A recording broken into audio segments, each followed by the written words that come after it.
Yes, les amis, bienvenue sur Vestiaire CFC pour une nouvelle vidéo ActuFoot de Chelsea. Avant de commencer, s'il vous plaît, abonnez-vous, likez, partagez et on y va. Donc, les amis, on se retrouve pour une nouvelle vidéo ActuFoot de Chelsea et honnêtement, les nouvelles actuellement côté mercato du côté Chelsea commencent à sortir parce que là, après la signature de Palestra, la potentielle signature de Lacroix après la Coupe du Monde du côté Chelsea et là maintenant, on a une bombe du côté de Stamford Bridge encore une fois. Donc, on va regarder toutes les informations par rapport à ça parce qu'il y a beaucoup aussi d'informations sur le mercato de Chelsea qui commence à s'animer côté milieu de terrain.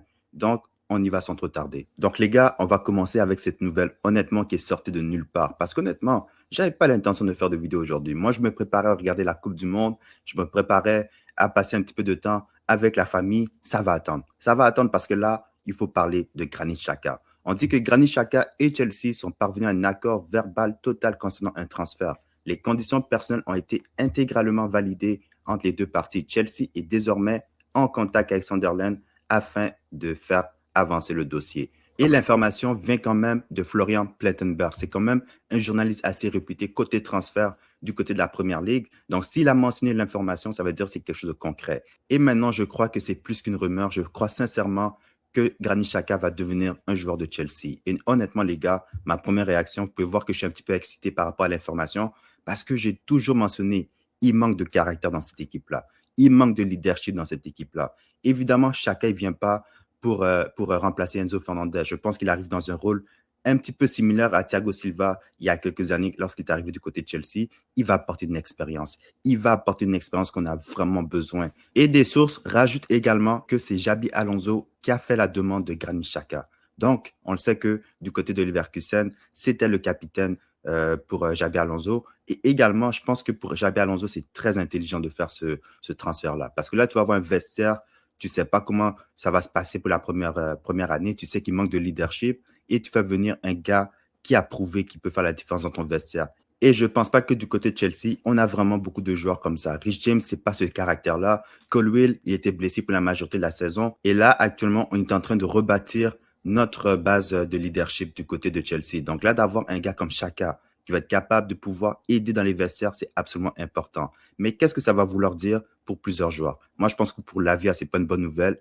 André Santos, je ne sais pas qu'est-ce qui va se passer avec lui, mais j'ai l'impression que s'il y a une bonne offre qui arrive, Chelsea pourrait penser à le vendre. Mais on ne va pas penser à ça pour l'instant parce que je pense que l'arrivée de Xhaka, c'est quand même important. Donc, dites-moi dans les commentaires, qu'est-ce que vous en pensez? Donc, on va survoler les stats de Granit Xhaka cette année avec Sunderland. Donc, actuellement, même, il est avec la Suisse pour la Coupe du Monde. Donc, il a 33 ans, 1,83 m, milieu défensif, c'est son poste principal, mais il peut jouer différents types de rôles au milieu de terrain. Donc, actuellement, du côté de la Coupe du Monde avec la Suisse, il a joué 3 matchs, un but marqué et également un carton jaune qu'il a reçu. Mais le plus important, d'après moi, c'est vraiment du côté de la Première Ligue. Parce que du côté de la Première Ligue, il a quand même joué 34 matchs avec Sunderland, un but marqué, 6 passes décisives, 8 cartons jaunes. Et comme je l'ai dit, pour ce genre de joueur-là, c'est l'expérience qu'il va apporter dans les vestiaires. Donc, l'ancien capitaine d'Arsenal, il est allé à Leverkusen, il a remporté la Bundesliga avec Xabi Alonso et là même capitaine de la Suisse et capitaine également de Sunderland qui vont même aller en Europa League. Si on se rappelle, ils nous ont battus lors du dernier match de la saison pour se qualifier. Mais malgré ça, Xhaka, il a dit, moi de retourner dans un gros club comme Chelsea, c'est ce qui m'intéresse, même si on n'a pas de Coupe d'Europe. Et ça, c'est grâce à Xabi Alonso. Donc, il faut mentionner ça quand même.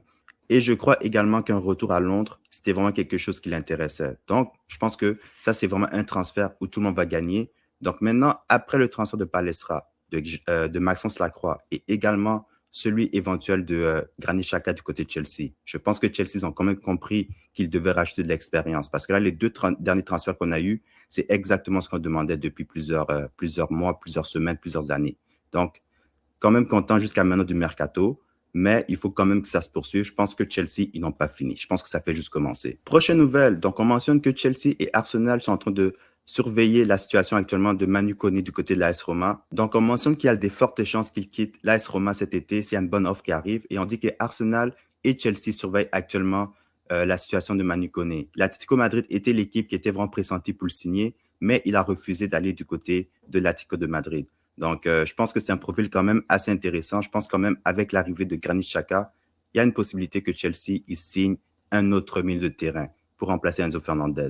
Je trouve que c'est un très bon candidat, honnêtement, je ne vais pas vous mentir, mais je trouve que Manu Kone, il ne devrait pas être dans les top candidats pour Chelsea. Je pense qu'il y a d'autres options qu'on pourrait envisager avant lui. Si on regarde ses stats actuellement, lui actuellement aussi est avec la France pour la Coupe du Monde.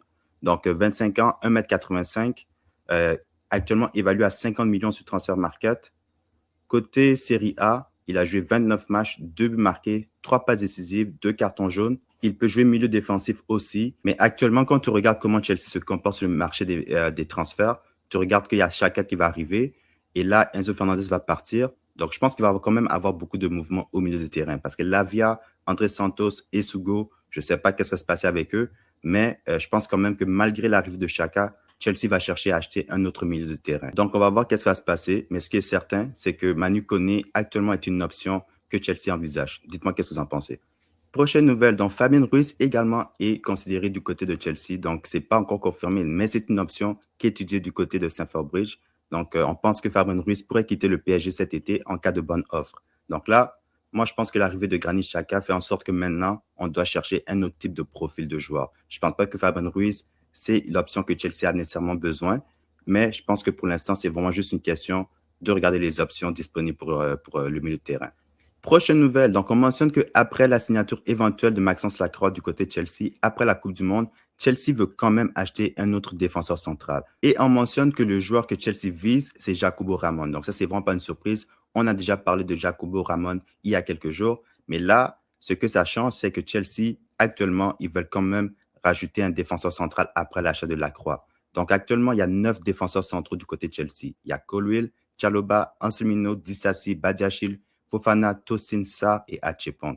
Donc là, actuellement, je pense qu'il y a beaucoup de ces joueurs-là qui vont quitter. Parce qu'on sait que Achepong, ils ont dit qu'il est intouchable. Sarr, il va aller en prêt. Donc pour le reste, Tosin, Fofana, Badiashile, Disasi, Anselmino, je pense qu'il va retourner en prêt.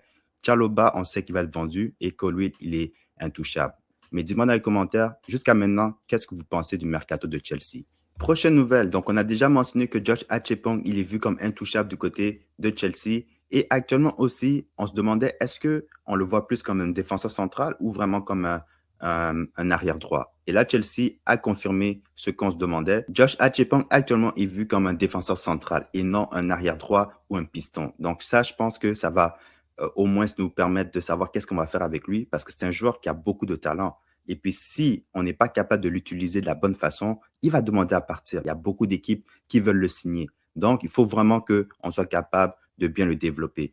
Prochaine nouvelle, donc on a récemment su que Reece James était encore une fois blessé aux ischio-jambiers. Et là, ça a été confirmé qu'il ne va pas jouer le dernier match face au Panama aujourd'hui.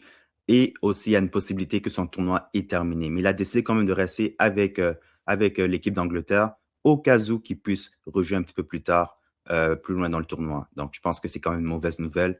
Moi, j'avais dit qu'un tournoi réussi pour Reece James, c'est de revenir sans blessure. Et malheureusement, encore une fois, il n'a pas pu éviter les blessures. Donc là, je commence à me demander, les gars, qu'est-ce qu'on va faire avec Reece James? Parce que moi, je ne pense pas que c'est un joueur qu'on peut vendre comme ça. Je pense que c'est un joueur qui doit rester et finir sa carrière avec Chelsea. Je pense que maintenant, il faut juste se rendre compte que ce gars-là, il ne va jamais jouer une saison complète sans se blesser.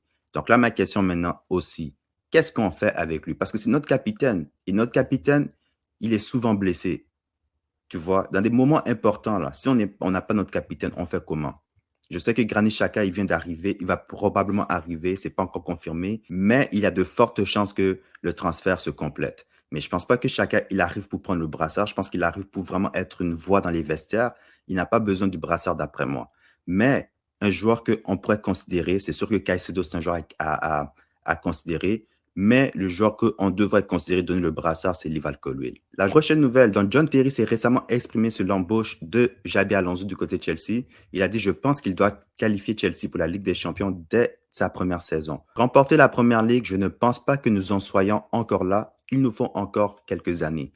Je suis en partie d'accord avec ce qu'il dit. C'est sûr que Alonso, il doit qualifier Chelsea en Ligue des Champions dès sa première saison. Ça, c'est même pas discutable. Dans un club comme Chelsea, ça, c'est le minimum. Nous qualifier en Ligue des Champions, c'est le minimum. Tu vois?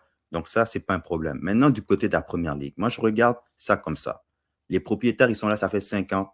Ils nous ont dit qu'ils avaient un plan précis pour permettre à Chelsea de devenir une équipe qui peut compétir pour la Première Ligue quelques années après qu'ils aient pris possession de Chelsea. Et là, on est 5 ans dans le projet, pas de Ligue des Champions. Et là, on est quand même capable de recruter des bons joueurs. Je pense que tu recrutes pas des Maxence Lacroix. Je pense pas que tu recrutes des Chaka pour essayer de juste se qualifier pour la Ligue des Champions. Moi, je veux qu'on soit en compétition pour la première ligue la saison prochaine. Maintenant, la réalité est différente.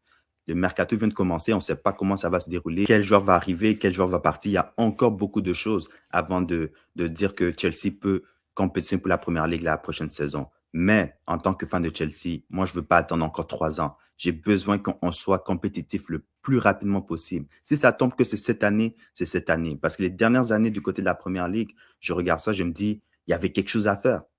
Il y avait quelque chose à faire. Je ne regarde pas une équipe comme Arsenal et puis je dis, oh, ils sont impossibles à atteindre. Au contraire. Au contraire. Mais quand tu regardes actuellement le mercato d'Arsenal, tu as l'impression que c'est une équipe qui veut retenir la première ligue. Une équipe qui veut retourner en finale de Ligue des Champions et remporter la Ligue des Champions cette fois-ci. Donc, Chelsea, on n'a pas le droit de se tromper sur le mercato cet été. Jusqu'à maintenant, j'ai rien à dire. Mais comme je l'ai dit, c'est encore très tôt. Il faut attendre. Dans quelques semaines, on va avoir une image plus claire de ce que Chelsea va réellement faire la prochaine saison. Mais dis-moi dans les commentaires, vous, c'est quoi votre objectif pour la prochaine saison pour Xabi Alonso et Chelsea? Prochaine nouvelle, donc Cole Palmer s'est exprimé pour la première fois depuis qu'il n'a pas été sélectionné avec l'Angleterre pour la Coupe du Monde. Il a mentionné que ce n'était pas sa meilleure saison, mais que c'est le foot, que ça arrive et qu'il ne va pas pleurer par rapport à cette décision, mais il est quand même content pour ses coéquipiers qui ont été sélectionnés et qu'il espère qu'ils vont aller au bout de la compétition. Mais il a dit que cette année, ça va lui permettre de se reposer parce que c'est la première fois depuis plusieurs années qu'il ne va pas jouer au foot pendant plusieurs semaines. Honnêtement, c'est la réaction que j'attendais. Il faut une expérience comme ça pour le rendre un petit peu humble parce que Cole Palmer, je pense qu'il a beaucoup joué de matchs dans les dernières années, mais également, il y a eu beaucoup de hype autour de lui. Ce qui fait que c'est pas toujours facile de garder les pieds sur terre. Mais là, je pense que cette expérience de ne pas aller à la Coupe du Monde, ça va lui remettre les pendules à l'heure. Et je pense que Cole Palmer pour la prochaine saison, c'est une saison déterminante, mais je suis confiant qu'on va revoir le meilleur de Cole Palmer pour la prochaine saison. Donc, hâte de voir qu'est-ce qu'il va faire avec Xabi Alonso parce que c'est très important pour lui de performer. Prochaine nouvelle, donc on sait que les pré-saisons commencent déjà le 1er juillet, donc dans quelques jours déjà, et on peut apercevoir que Dassin Stapaev est en train de se diriger vers Londres, justement pour être prêt pour la première journée des pré-saisons. Donc le plan pour lui jusqu'à maintenant, c'est d'être prêté pour sa première année du côté de Chelsea, mais je pense que c'est un joueur qui a quand même beaucoup de talent et il y a vraiment un argument pour dire qu'il pourrait revenir du côté de Chelsea et s'imposer. Mais pour l'instant, on va attendre son arrivée du côté de Londres et on va voir comment il va se comporter avec également des joueurs comme Kenda qui vont arriver pour le 1er juillet du côté de Londres. Et pour conclure l'actu autour de Chelsea, donc Chelsea a changé son logo, donc pas une grosse différence, mais il y a quand même des changements quand tu regardes le nouveau logo.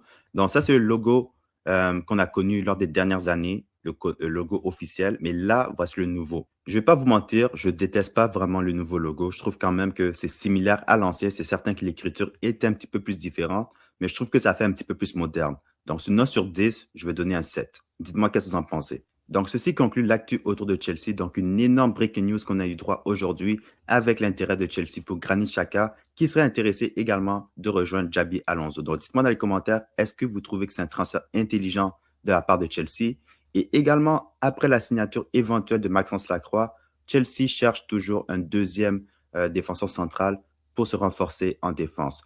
Donc, dites-moi qu'est-ce que vous en pensez également. Abonnez-vous, likez, partagez et on se retrouve dans une prochaine vidéo. Peace.